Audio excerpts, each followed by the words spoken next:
Police छावनी में बदला संभल की ये तस्वीरें एक बार फिर चर्चा में हैं।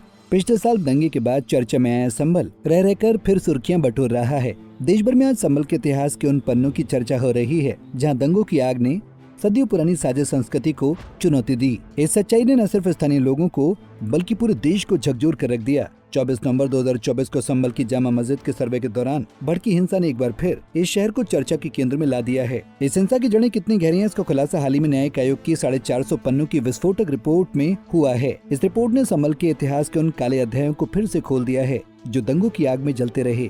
रिपोर्ट सीएम योगी आदित्यनाथ को सौंप दी गई। रिपोर्ट के अनुसार संभल में आजादी के बाद से अब तक 15 बड़े दंगे हुए। 1947, 1948, 1953 से लेकर 2019 तक हर दंगे ने इस शहर की आत्मा को छलनी किया। सबसे चौंकाने वाला खुलासा हिंदू आबादी जो आजादी के समय 45% थी, अब घटकर महज 15 से 20% रह गई है। दूसरी ओर मुस्लिम आबादी 55% से बढ़कर 85% हो गई। इस डेमोग्राफिक बदलाव के पीछे दंगों के साथ साथ तुष्टीकरण की राजनीति और सुनियोजित साजिशों का जिक्र है। रिपोर्ट में दावा किया गया कि बार बार दंगों ने हिंदू समुदाय को सबसे ज्यादा नुकसान पहुंचाया।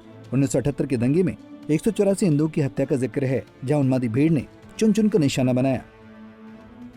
संभल आजादी से पहले से भी लगातार यहाँ पर इस तरीके की घटनाएं होती रही, जिससे हिंदुओं का पलायन लगातार जारी रहा। लेकिन आजादी के समय में 45% हिंदू संभल में था और लगातार दंगों के सीरियल ने संभल के हिंदू जनमानस में असुरक्षा की भावना पैदा कर दी, जिससे वो यहाँ से पलायन करने को मजबूर हो गए।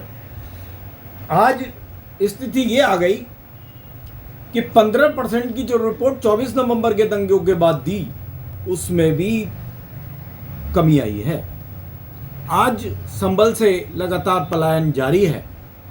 धीरे धीरे लोग संभल को छोड़ करके जा रहे हैं।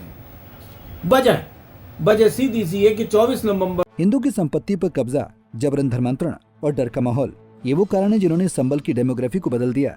हरिहर मंदिर के ऐतिहासिक साक्षर बाबर काल के दमन की बातें भी इस रिपोर्ट में सामने आई हैं। 22 नवंबर 2024 को सपा सांसद जियाउर-रहमान बर्क के भड़काऊ बयान ने हिंसा की चिंगारी को हवा दी। दंगे में 4 लोगों की मौत और 29 पुलिसकर्मी घायल हुए। आयोग ने इसे सुनियोजित साजिश करार दिया, जिसमें बाहरी दंगाइयों और विदेशी हथियारों का भी इस्तेमाल हुआ। ये रिपोर्ट अब कैबिनेट और विधानसभा में पेश होगी। वहीं अब इस डेमोग्राफिक बदलाव और दंगों की इस त्रासदी को लेकर राजनीतिक बयानबाजी भी शुरू हो गई है। संभल की गलियों में पुलिस की चौकसी बढ़ गई है। संभल की कहानी सिर्फ एक शहर की नहीं बल्कि एक समाज की है जो बार बार हिंसा की आग में झुलस रहा है। पंजाब केसरी टीवी के लिए संभल से मुजम्मिल दानिश की रिपोर्ट। हमसे जुड़े रहने के लिए हमारे YouTube चैनल को सब्सक्राइब करें और नई वीडियो की नोटिफिकेशन के लिए बेल आइकॉन को दबाएं। अगर आप ये वीडियो Facebook पर देख रहे हैं तो लाइक जरूर करें और ज्यादा से ज्यादा शेयर करें। धन्यवाद।